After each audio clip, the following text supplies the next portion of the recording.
بسم اللہ الرحمن الرحیم، السلام علیکم۔ آج ہمارے ساتھ اردو کے معروف ادیب سعید نقوی سید صاحب موجود ہیں اور آج ہم یہاں ان کا انٹرویو لینے کے لیے موجود ہیں۔ میرے ساتھ انٹرویو پینل میں ڈاکٹر صدف تبسم شامل ہیں۔ اس کے علاوہ ہمارے ساتھ فرحہ کامران جو ہیں ایک معروف شاعرہ بھی موجود ہیں۔ تو ہم اپنے انٹرویو کا آغاز کرتے ہیں اور سعید نقوی صاحب سے درخواست کرتے ہیں کہ آپ اپنا تعارف کروائیے اور یہ بتائیے کہ اردو کی طرف کس طرح آئے۔ اردو کی طرف اس طرح ہے کہ اردو سے بچنے کا کوئی صورت ہی نہیں تھی نا۔ اردو تو مادری زبان ہے اور میری جو ساری تعلیم و تربیت اور لڑکپن یا بچپن کہہ لیجیے، اب تو خیر بہت ہی پرانی تاریخی بات ہو گئی وہ ساری حیدرآباد سندھ کی ہوئی۔ تو ظاہر ہے گھر میں اردو ہی بولتے تھے، والدین اردو ہی کی فکشن سے دلچسپی رکھتے تھے۔ تو جب آنکھ کھولی تو انہیں یہ سب پڑھتے دیکھا کہ بھی وہ منٹو بھی ہے اور حاجرہ مسرور بھی ہیں اور عصمت چغتائی بھی ہیں، اور تو ہمارے یہاں نثر کی طرف زیادہ رجحان رہا۔ تو ظاہر ہے آس پاس ہر طرف اردو ہی تھی۔ اسکول میرا جو تھا اس میں جو تعلیم کا میڈیم تھا وہ انگریزی تھا، لیکن اردو کے بہترین اساتذہ مجھے مہیا رہے۔ ہمارے اردو کے جو استاد تھے نعیم الرحمن جوہر، وہ بہت فعال اور خود بھی اچھے شاعر تھے، اور تو اردو سے بچنے کا تو امکان ہی نہیں تھا نا۔ جی ڈاکٹر صدف تبسم، آپ مزید سوالات کیجیے۔ جی آپ ڈاکٹر اپنا تبسم جو ہے وہ اسپیکر آن کر لیجیے۔ ڈاکٹر صدف تبسم، مائک آپ کا جو ہے وہ آف ہے۔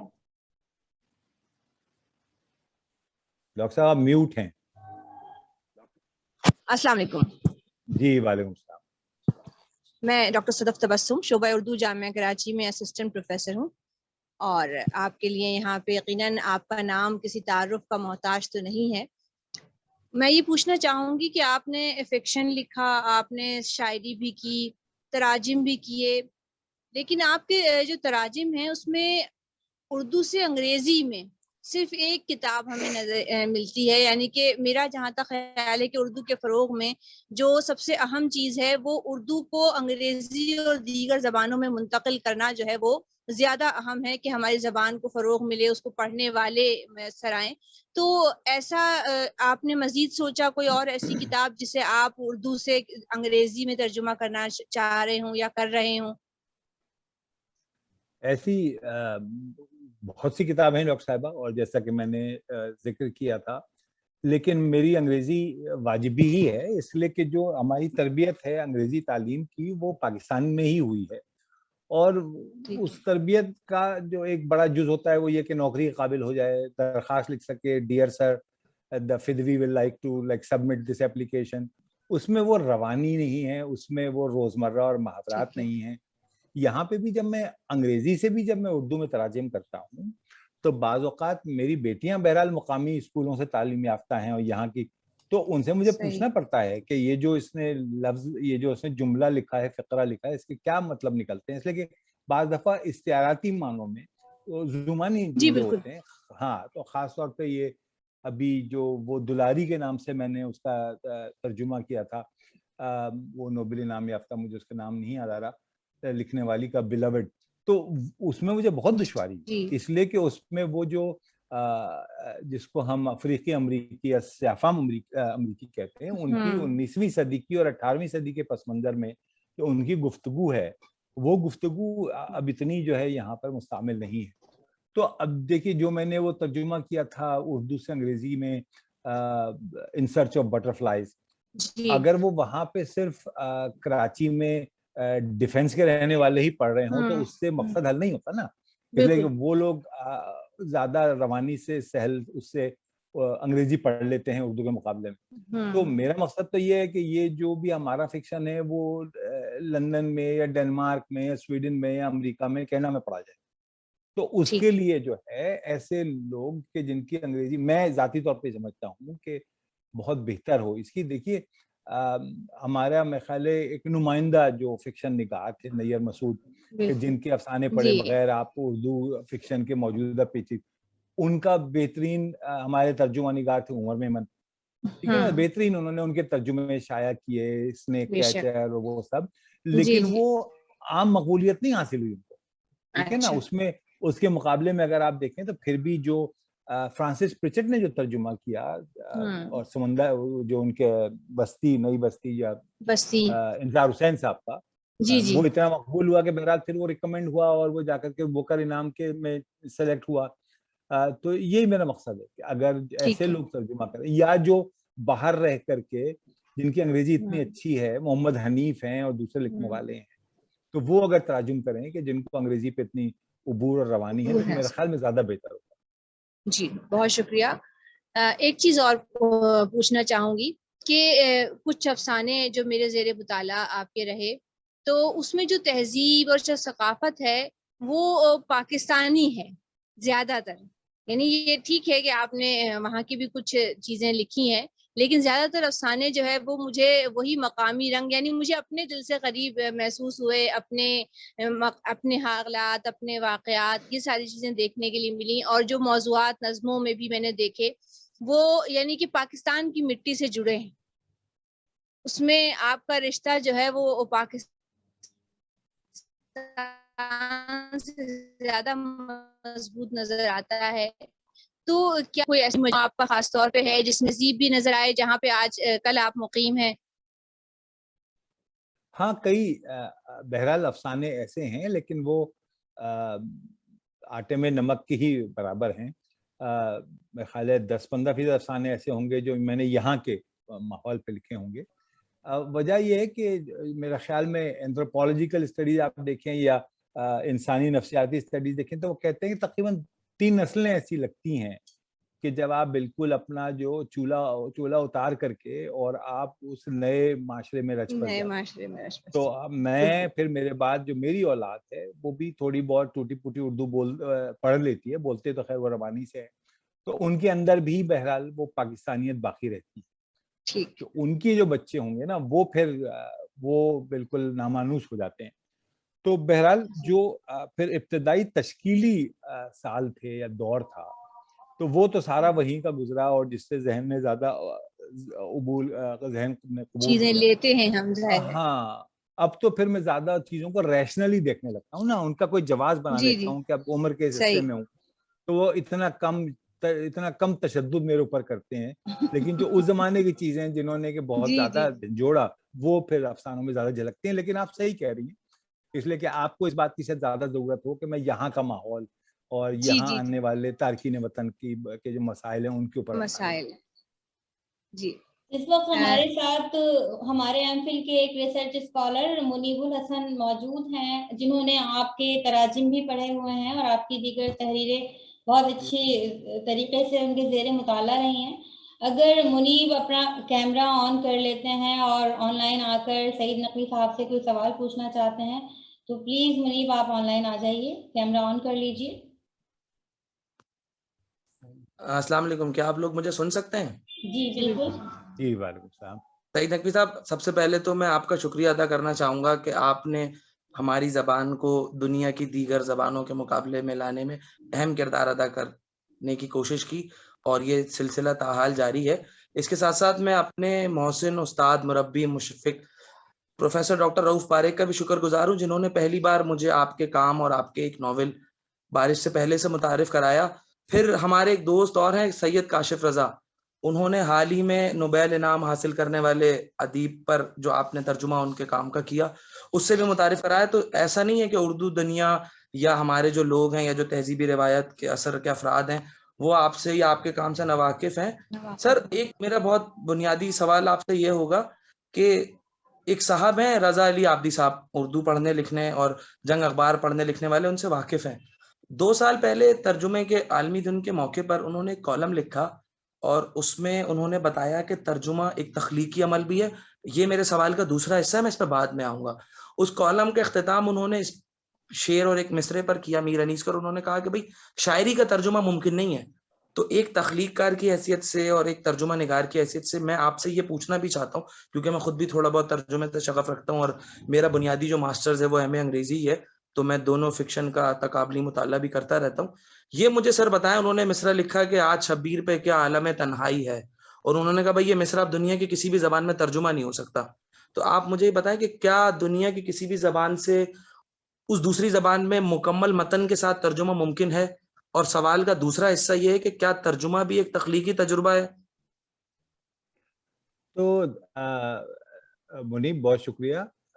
رضا علی آبدی سے کون واقف نہیں ہے, ان سے سلام دعا اور اردو کانفرنس میں تو ملاقات ہو جاتی ہے. انہوں نے بالکل درست کہا. میرے خیال میں بھی نثر کا ترجمہ ہر صورت میں ممکن ہے. اچھا ترجمہ اور اصل سے بالکل قریب ترجمہ, یہ تمام باتیں ممکن. نظم کا ترجمہ یوں سمجھ لیجئے کہ اس کی پہلے بھی میں نے کئی مثال دی ہے. غالب کا مشہور شعر ہے, کہ مشہور تو نہیں ہے لیکن غالب کا شعر ہے کہ دھوتا ہوں جب میں پینے کو اس سیمتن کے پاؤں, رکھتا ہے ضد میں کھینچ کے باہر لگن کے پاؤں.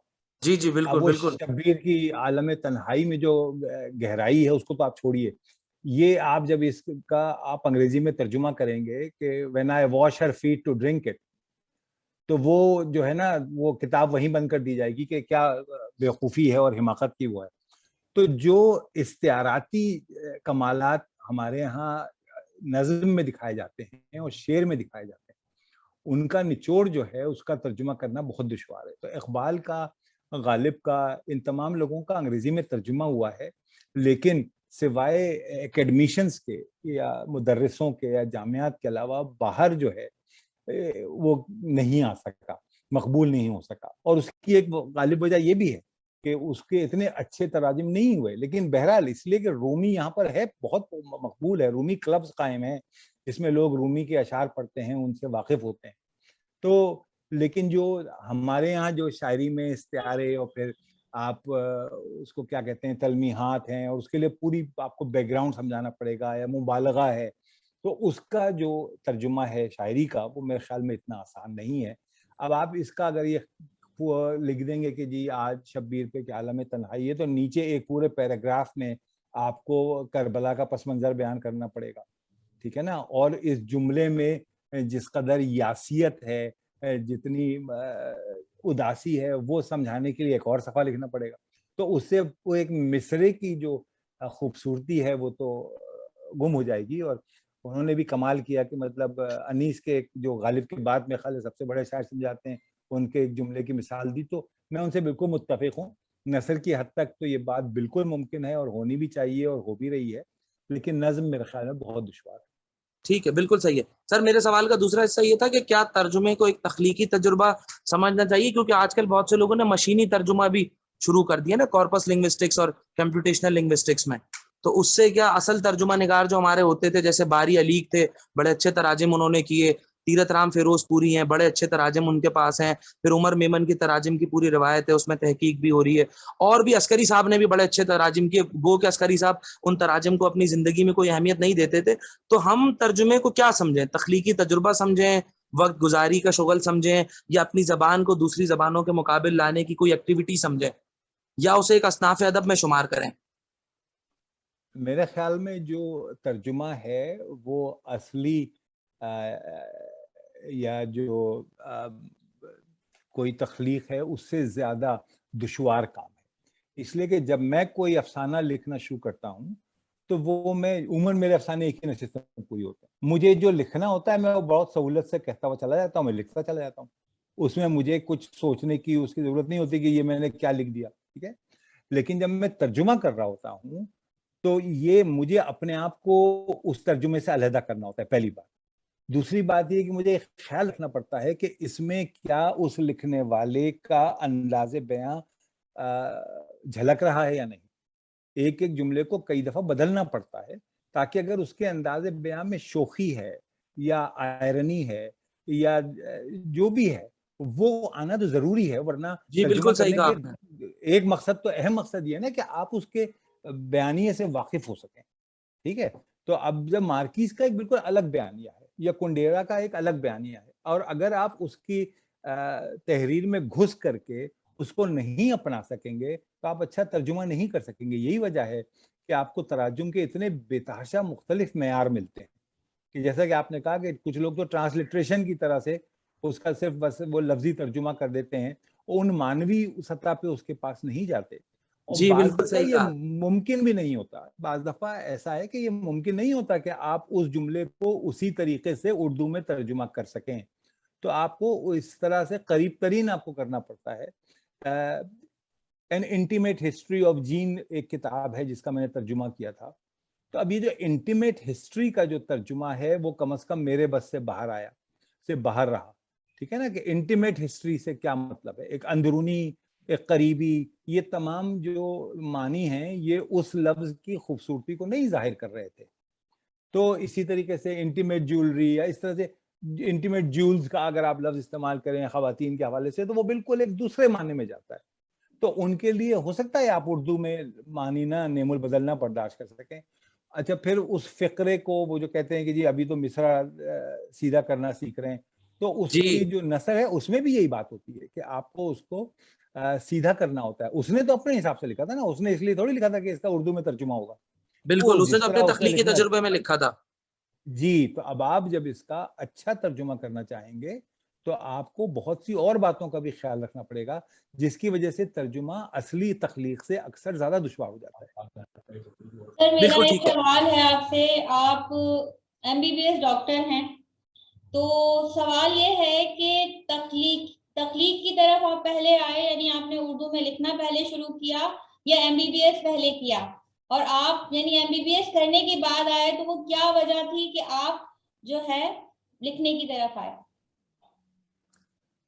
میرا خیال میں MBBS کرنے سے پہلے تک, بلکہ ایمانداری کی بات یہ ہے کہ امریکہ آنے سے پہلے تک میں فکشن کے کناروں پہ پھرتا رہا, ساحلوں پہ, اور اس میں اپنے پیر بھگونے کی ہمت نہیں ہوئی. خیر بہت عرصہ تو اسی تعلیم نے جو ہے وہ فرصت نہیں دی.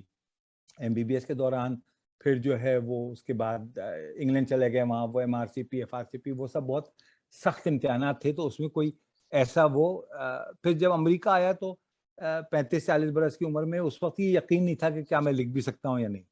لیکن یہاں پہ بہرحال جب نشستوں میں شریک ہوا اور اس میں پھر بات گفتگو ہوئی اور وہ سب ہوا تو اس سے یہ حوصلہ ہوا. تو ابھی میری تحریریں جو ہیں وہ 25-30 سال پرانی ہی ہیں, جو جب پہلی دفعہ جو ہے وہ آیا ہوں گا.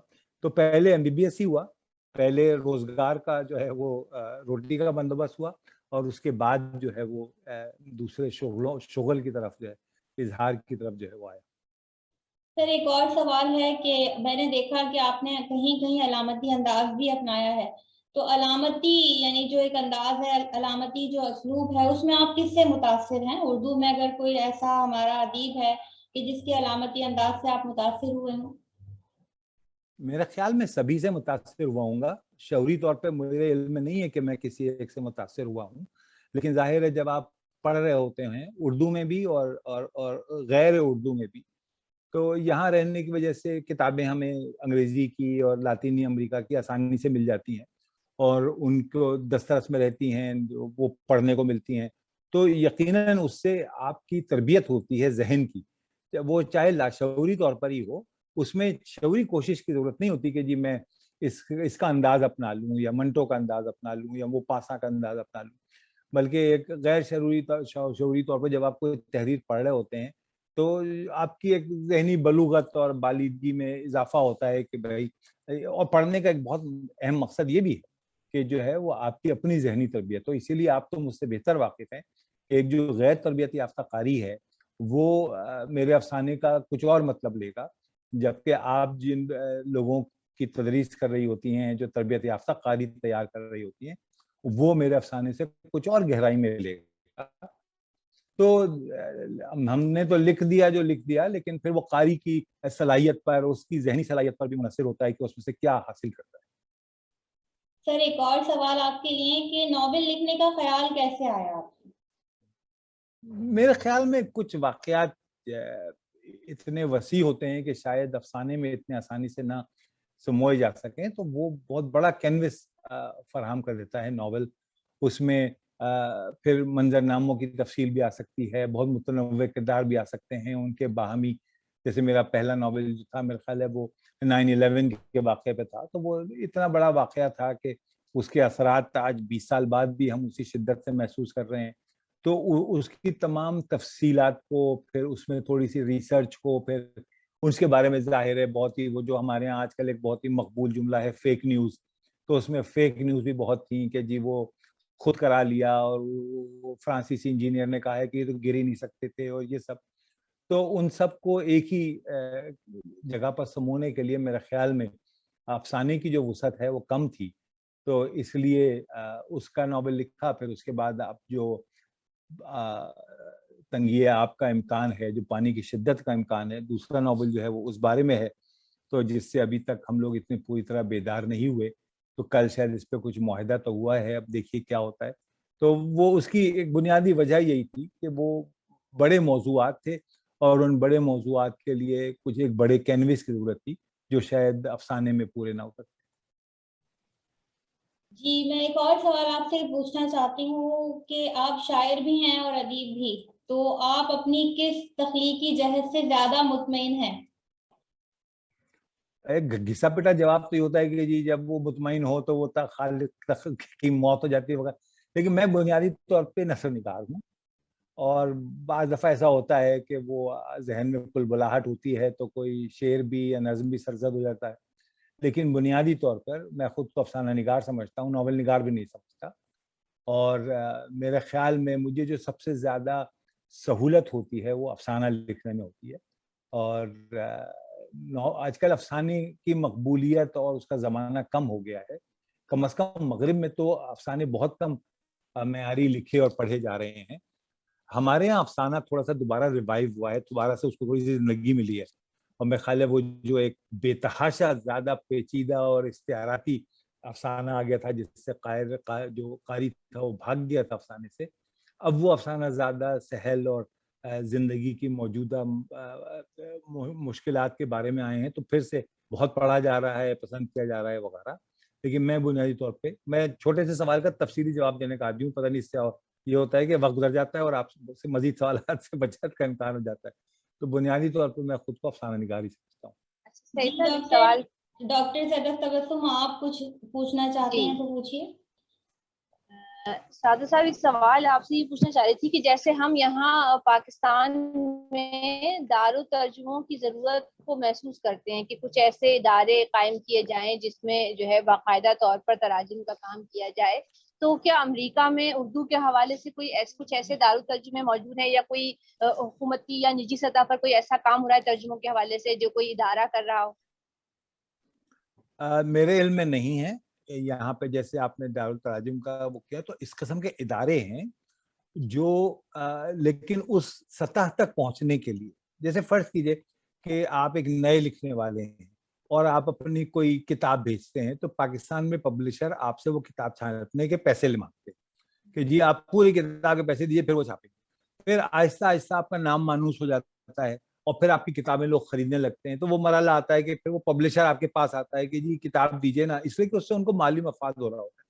تو یہ سلسلہ یہاں پر بھی ہے. اب اگر موراکامی کا کوئی ترجمہ آتا ہے یا مارکیز کا آتا ہے, تو یہاں پر جو ادارے ہیں نجی طور پر وہ باقاعدہ آپ کو پیچھے بھاگتے ہیں, آپ سے کہتے ہیں کہ بھائی اس کا ترجمہ کر دو, ہم پیسے دیں گے وغیرہ وغیرہ, اور ترجمے سے پہلے ہی وہ آپ کو ایڈوانس بھی دے دیں گے. لیکن اگر ایک میں کہوں کہ جی یہ سعید نقوی کا ایک وہ افسانہ ہے جو کہ نامانوس نام ہو ان کے لیے, تو وہ پھر جو ہے اس کے لیے آپ کو ڈھونڈنا دشوار ہوگا. دوسری بات یہ کہ یہاں پر بغیر ایجنٹ کے کام, جو پبلشنگ ادارے ہیں بڑے, وہ براہ راست مصنف سے کوئی رابطہ نہیں رکھتے. تو چاہے وہ New York book of reviews ہو یا لانگ آئیلینڈ پبلک ہے, وہ جن کے شائع شدہ کتابوں کو, یا پینگوئن ہے, ان تمام کو یہ بیشتر یہ ایجنٹوں کے ذریعے کام ہوتا ہے. ایک ایجنٹ کے پاس بہت سے مصنفین ہوتے ہیں, 30 40 مصنفین ہوتے ہیں جو ان سے وہ پرسنٹیج لیتے ہیں, وہ سب کچھ کرتے ہیں. تو وہ جو ادارے ہیں وہ پھر ان کو کہتے ہیں کہ جی آپ جو ہے وہ ہمیں یہ کسی سے ترجمہ کروا کے دیجیے. تو اس صورتحال میں یہی ہے کہ اگر جو اردو کا کوئی ایسے, چونکہ بڑے ایسے اسٹیبلش نام نہیں ہیں ابھی تک یہاں پر, تو اس لیے ان کے لیے کوئی ایسا باقاعدہ نظام نہیں ہے. لیکن ویسے فرانسیسی سے یا جاپانی سے یا دوسری زبانوں سے ترجمے کا طریقہ ہے. جی منیب الحسن ایک سوال اور پوچھنا چاہتے ہیں آپ سے. جی ضرور. جی سر, مجھے ایک سوال اور بھی آپ سے یہ پوچھنا تھا کہ ہمارے ایک بڑے اچھے اردو لکھنے والے ہیں, اور ہم تو یہ کہتے ہیں کہ بھائی اگر صبح وجاہت مسعود کا کالم نہ پڑھیں تو ہمارا دن نہیں گزرتا نا. بہت اچھا لکھتے ہیں, کمال لکھتے ہیں, تراجم کے بھی آدمی ہیں, خاص طور پہ کنڈیرا, مارکیز اور سارے وہ ادیب جن کو کوئی اردو دنیا کا آدمی نہیں جانتا, وہ وجاہت مسعود کے کالم میں پڑھ سکتا ہے. وجاہت مسعود سے ایک بار کسی نے پوچھا بھائی نئے لکھنے والوں کو کیا پڑھنا چاہیے, تو میں آپ سے یہ پوچھنا چاہتا ہوں کہ اگر کوئی ترجمے کا شوق رکھتا ہے اور اگر کوئی ترجمہ کرنا سیکھنا بھی چاہتا ہے یا اردو کا بہترین ترجمہ شدہ ادب پڑھنا چاہتا ہے, تو ایسے لوگوں کے لیے کوئی 4-5 کتابیں بتا کر ہماری رہنمائی کر دیجئے, تاکہ جو بچے ہم سے پوچھتے ہیں کہ sir what to read in translation and how to read in Urdu translation, ان کو ہم کیا بتایا کریں. جو اچھے نامور ترجمہ نگار ہیں وہ لوگ ہیں کہ جن کا مطالعہ بھی اچھا اور وسیع ہے.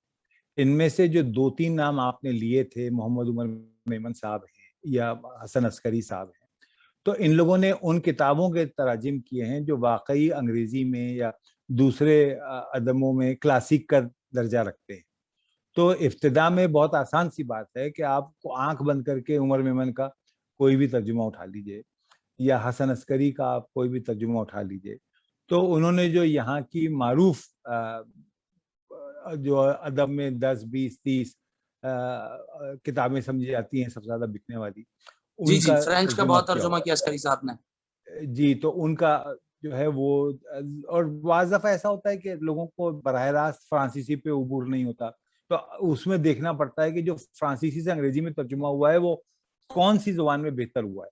اور جو اچھے لکھنے والے ہیں وہ یہاں تک, ابھی کاشف رضا نہیں جس کا آپ نے ذکر کیا, انہوں نے ان کے پاس ایک ترجمے کی کتاب موجود ہے, لیکن وہ ایک اور لکھنے والے کے سے موازنہ کرنا چاہتے تھے کہ بھئی یہ اتنا بڑا لکھنے والا ہے تو اس نے اس کا کس طرح سے ترجمہ کیا ہوگا. تو اتنی گہرائی میں اور باریکیوں میں جانے کے لیے بہت ہی تسلسل اور ارتکاز کی ضرورت ہوتی ہے. تو بہرحال آپ کا سوال کا جواب یہ ہے کہ ویسے تو ایک عام طور پہ جو ایسے پڑھنے کے شوقین ہیں وہ جانتے ہیں کہ دنیا میں کون سی کتابوں نے زیادہ مقبولیت حاصل کی, اور یا پھر آپ ان لکھنے والوں کے جیسے آپ نے کہا کہ صاحب کنڈیرا ہے یا مارکیز ہیں, یہ کنڈیرا وہ لکھنے والا ہے جس کے ہمارے کا میں خیال سب سے چالاک اور مکار اور ذہین اور فتین لکھنے والوں میں سے ہے, اسی کوئی بھی کتاب اٹھا کے دیکھ لیجیے. بالکل ایسا ہی ہے. بہت سے لوگ. جی سر ایک سوال میں آپ سے پوچھنا چاہوں گی, آپ کے جو تراجم ہیں مختلف اس کے عنوانات میں نے دیکھے, جیسے انڈیا کا ایک سفر, بندہ بشر, فریب نظر, سکوت, منگل والے لوگ, یاد مفارقت, اس طرح کے یعنی عنوانات ہیں. لیکن 2 موضوع اس طرح کے ہیں, جیسے ایک ہے مضحکہ خیز محبتیں اور دوسرا ہے وجود کی ناقابل برداشت لطافت. تو کیا یعنی یہ جو 2 عنوانات ہیں, اس سے زیادہ کوئی اور موضوع عنوان نہیں تھا اردو میں ان 2 کتابوں کے لیے؟ تو یہ دونوں کتابوں کے انگریزی ناموں کے براہ راست تراجم. جو مضحکہ خیز محبتیں ہیں یہ کنڈیرا کی کتاب ہے, اس کا انگریزی نام ہے The Laughable Loves. تو جو لافبل لفظ ہے تو آپ بتائیے اس کا اور کیا ترجمہ کریں گے. ٹھیک ہے نا, لفظ جو ہے وہ محبتیں میں آ گیا, اور لافبل جو ہے وہ یا تو قابل ہنسی یا ہنسوڑ یا جو بھی ہے, تو وہ مضحکہ خیز جن کے اوپر آپ ہنس سکیں ایسی محبتیں. اور اگر آپ وہ ترجمہ پڑھیں گی تو آپ کو سمجھ میں آئے گا کہ اس نے اس کو مضحکہ خیز کیوں کہا ہے ان محبتوں کو. اور جو دوسری آپ نے کتاب کہی تھی وہ کنڈیرا کی سب سے معروف کتاب ہے, The Unbearable Lightness of Being. تو اب یہ جو بینگ ہے اس کا آپ ترجمہ زندگی کے طور پہ بھی کر سکتے تھے, وجود کے طور پہ بھی کر سکتے تھے, ہونوں کے طور پہ بھی کر سکتے تھے. تو The Unbearable Lightness, ناقابل برداشت ہلکا پن, ٹھیک ہے نا, تو وہ جو ہے اسی بالکل ہی اس کا سمجھیں کہ تقریباً لفظی ترجمہ ہوا ہے. بعض دفعہ جو ہے وہ عنوان کا ترجمہ دشوار بھی ہو جاتا ہے. The Case of Exploding Mangoes, میرا خیال ہے یہی وہ محمد حنیف کی شاید کتاب ہے جس کا کاشف رضا نے ترجمہ کیا تھا. یہ جو کیس کا لفظ ہے یہ بہت دلچسپ لفظ ہے, اس لیے کہ یہ جو آموں کی جو پیٹی ہوتی ہے وہ بھی کیس کے معنوں میں استعمال ہوتی ہے نا. تو یہاں جو اس نے The Case of Exploding Mangoes لکھا تھا تو وہ اس میں دونوں صورتحال کی طرف اشارہ تھا, معنی خیزیت تھی اس میں, اس کی شرارت تھی. تو اس کا جو اردو میں جو اگر آپ نام تجویز کرتے ہو بہت دشوار ہو جاتا ہے کہ جس میں وہ انہی معنوں میں آپ اس کو جو ہے وہ بیان کر سکیں. اسی طرح سے جیسے ابھی یہ جو آپ نے انڈیا کا سفر کا ذکر کیا، تو یہ اب پیسج ٹو انڈیا، تو یہ جو پیسج ٹو انڈیا ہے یہ صرف انڈیا کا سفر ہی نہیں ہے، پیسج یہاں کافی زیادہ وسیع معنوں میں اس نے استعمال کیا ہے. میں اس کا ایک مناسب، جو آپ کہہ رہی تھی ذخیرہ الفاظ، میرے ذخیرہ الفاظ میں ایسا مناسب لفظ نہیں آیا کہ جس میں میں اس کو پیسج ٹو انڈیا کی وہ ساری معنی خیزیت، وہ ساری وسعت اس کو سمیٹ کے اس کا نام رکھتا، تو اس لیے میں نے انڈیا کا سفر کے نام سے. لیکن یہ جو دو نام آپ نے بتائے وہ ان کے تقریباً لغوی تراجمی ہیں، ان کو عنوانات. اچھا، اس کے علاوہ آپ نے انگریزی سے اردو میں بچوں کی کچھ کہانیاں ترجمہ کی، سکے اور دریا، لڑکا، ننھا شہزادہ، تو وہ کہانیاں آپ نے کسی کے کہنے پہ ترجمہ کی یا آپ کو خود ہی خیال آیا کہ آپ کو بچوں کی ادب کی طرف بھی جانا چاہیے اور ترجمہ کرنا چاہیے؟ کہنے پہ تو نہیں کی، لیکن میرے خیال میں دونوں ہی وجوہات ہیں. خاص طور پہ آپ جو ننھا شہزادہ ہے، تو مثال ایسے دوں کہ جیسے جب ہم MBBS میں پڑھتے تھے تو جو ہم سرجری، ہم تو نہیں، میں جب سرجری کی کتاب پڑھتا تھا تو وہ پروفیسر کہتا یار یہ چیپٹر پڑھ کے آنا. تم یہاں کیوں پھر رہے ہو، یہ چیپٹر پڑھا؟ ہاں سر پڑھ لیا. ارے تم نے کل شروع کیا تھا، پڑھ لیا. اچھا، وہ ان کے لیے وہ ایک ایک صفحے پر ایک ایک دن جو ہے وہ خرچ کرتے تھے. اب اس سطح پہ آنے کے بعد مجھے ظاہر احساس ہوتا ہے کہ وہ ایک ایک صفحے پر ایک ایک دن میں میڈیسن کی کسی اس میں کیوں خرچ کر رہا ہوتا ہوں، اس کا ہر لفظ بہت معنی. تو ننھا شہزادہ ایک ایسی کتاب ہے جو یہاں پر بچوں کے اس میں بھی پڑھائی جاتی ہے اور گریجویٹ لیول پہ بھی پڑھائی جاتی ہے. ممکن ہو تو آپ اس کو لے کے اور پڑھ کے دیکھیے، اس میں اتنے استعارے، معنی خیزیت اور اشارے اور آئرنی ہے کہ وہ بچوں کی سطح پہ کہانی کے طور پہ پڑھا دی جاتی ہے. لیکن پھر جب آپ گریجویٹ لیول پر آتے ہیں تو پھر اس میں سے آپ وہی تمام چیزیں تلاش کرتے ہیں. یہی وجہ ہے کہ آپ کے یہاں 6ٹھی جماعت اور 7ویں جماعت کے شاید نصاب میں بھی اردو میں میر کی اور غالب کی کچھ نہ کچھ غزلیں ہوں گی، اور اس کے بعد آپ گریجویٹ لیول پر بھی جو ہے وہ احمد جاوید صاحب کا آپ وہ سن لیجیے، 1 گھنٹے کا جو ان کا ایک شعر کی تفسیر کے اوپر جو ہے وہ لیکچر موجود ہوگا. تو یہ کتابیں اس لحاظ سے مجھے دلچسپ لگیں کہ یہ اپنے معنی میں بہت وسیع ہیں. اور پھر ہمارے یہاں میرے خیال میں اگر آپ دیکھیں تو شاید 7-8 سال کی عمر سے اور 15-16 سال کی عمر تک کے بچوں کے لیے بہت اچھا لٹریچر نہیں ہے. بہت بچوں کے لیے تو ٹھیک ہے کہ وہ چڑیا کی کہانی اور فلانا کی کہانی اور جب ابتدائی رسالے اور وہ سب، اور پھر جب آپ بالغ ہو جاتے ہیں تو اب وہ بھی درست ہے. لیکن یہ جو زمانہ ہے جو آپ کی تشکیل کا، اس کے لیے میرے خیال میں جب کم از کم میں وہاں تھا تو اتنا ہم انسپیکٹر جمشید کی کہانیاں پڑھتے تھے اور وہ سب پڑھتے تھے، لیکن وہ تو مطلب ایک عام، اس میں کوئی گہرائی نہیں ہے. مطلب اس میں معذرت خواہ ہوں اگر کسی کو اس سے دکھ پہنچ رہا ہو، لیکن وہ ایک وقت گزاری کے لیے کہانی ہے. یہ کہانیاں جو اپنے اندر معنی رکھتی ہیں، یہ میرے خیال میں اس عمر کے بچوں کے لیے، ان کی تربیت کے لیے عمدہ کہانیاں تھیں. جو ہاتھ آتا ہے وہ پڑھ لیتے ہیں، اس میں سے پھر اگر کچھ سمجھ میں آتا ہے تو ترجمہ پہ لگ جاتے ہیں. یہ نہیں سوچا کہ یہ کسی نے کہا نہیں کہ صاحب یہ کر کے دیجیے. ایک کہا تھا کسی نے. آخری سوال میں آپ سے مزید کرنا چاہوں گی کہ فکشن کا تو آپ نے ترجمہ کیا ہے اور تراجم کے حوالے سے اچھا خاصا کام ہے. اگر ہم کتابوں کے حوالے سے دیکھتے ہیں تو آپ نے بہت سی کہانیوں کا، ناولوں کا، بچوں کی کہانیوں کا ترجمہ کیا ہے، اور اس کے علاوہ بھی کئی اور چیزیں ہیں. کبھی میڈیسن کی بکس کا یا میڈیکل کی کتابوں کا ترجمہ کرنے کا خیال آیا آپ کو؟ ہمارے یہاں جو میڈیکل اسکول میں جو تعلیم دی جاتی ہے وہ انگریزی میں دی جاتی ہے، ٹھیک ہے نا، پہلی بات. اور دوسری بات یہ کہ اس میں مضامین کے جو تراجم میں نے کیے ہیں، یہ کہ جو کتاب ہے جینز کے اوپر، کہ جینز کی اندرونی تاریخ یا اس طرح کا کوئی اس کا عنوان تھا، وہ میرے خیال میں ایک یہاں جس کو پاپولر سائنس کہتے ہیں، جو کہ ایک عام آدمی کی جو ذہنی سطح ہے ایک خاص سطح تک ضرور پہنچتی ہے، اس لیے کہ وہ پاپولر فزکس کے اوپر جو کتابیں ہیں یا کائنات کے اوپر جو کتابیں ہیں، کیمسٹری پہ کتابیں ہیں، وہ بیسٹ سیلرز ہوتی ہیں. وہ اتنے دلچسپ پیرائے میں لکھی جاتی ہیں، اتنا ان کا خوبصورت انداز ہوتا ہے، اور ان میں صرف اس موضوع کے ساتھ ساتھ دیگر موضوعات کا احاطہ کیا جاتا ہے. وہ آپ کو اس سے تعلیم ملتی ہے. تو وہ چیز ہمارے یہاں مفقود ہے. ہمارے یہاں عام آدمی کو نہیں پتا کہ DNA کیا ہے یا RNA کیا ہے یا وائرس کیا ہوتا ہے، بیکٹیریا کیا ہوتا ہے. وہ آپ ابھی تک جو ہے نا وہ دم پڑ کر کے اور پانی پہ پھونک کر کے اور اس کو آپ پلا رہی ہوتے ہیں کہ پی لو تو جانڈس ٹھیک ہو جائے گا. وہ میرے خیال میں تربیت ضروری ہے. اور وہ تربیت اس لیے اسی طرح سے ہو سکتی ہے کہ آپ ایسی پاپولر سائنس کا ترجمہ کریں. تو جو نان فکشن کا میرا ترجمہ ہے، دوسری جو کتاب تھی وہ اینتھروپالوجی کتاب تھی، تو اور ابھی بھی جس میں ایک کتاب کا ترجمہ شروع کر کے پھنس گیا ہوں، 900 صفحات کی کتاب ہے، پتہ نہیں کب ختم ہوگی. تو اس کا مقصد صرف یہی ہے کہ لوگوں کی فکشن کے ساتھ ساتھ نان فکشن میں کم از کم پاپولر سائنس میں ضرور تربیت ہو سکے.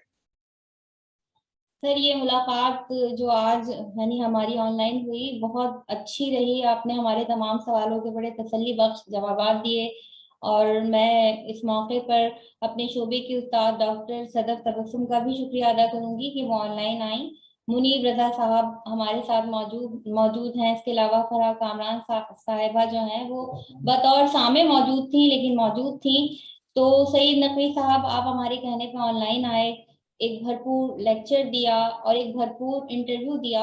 اس کے لیے ہم آپ کے بے انتہا مشکور ہیں. آخر میں آپ سے کہنا چاہوں گی کہ آپ ہمارے یعنی نوجوان نسل کو، ہمارے قارئین کو، ہمارے یعنی ناظرین کو کوئی پیغام اگر دینا چاہتے ہیں تو خوش آمدید. بہت شکریہ آپ کا. میں آپ تمام خواتین حضرات کا شکر گزار ہوں کہ آپ نے موقع دیا. دیکھیے آپ کو سن کر کے میں بھی مشکور کا لفظ استعمال کرنے لگا تھا، جس پہ بعد میں مجھے ڈانٹ پڑتی. تو میں آپ کا شکر گزار ہوں کہ آپ نے مجھے موقع دیا. صرف ایک ہی پیغام ہے، کتابیں پڑھیے اور پڑھیے، مزید پڑھیے. جتنی زیادہ آپ کتابیں پڑھیں گے اس سے آپ کے ذہن کو کشادگی ملے گی. ضروری نہیں ہے کہ وہ کتاب جو ہے وہ آپ کے عقیدے کے مطابق ہو، لیکن اس کو پڑھ کر کے اس کو رد کریں گے تو آپ کو زیادہ لطف آئے.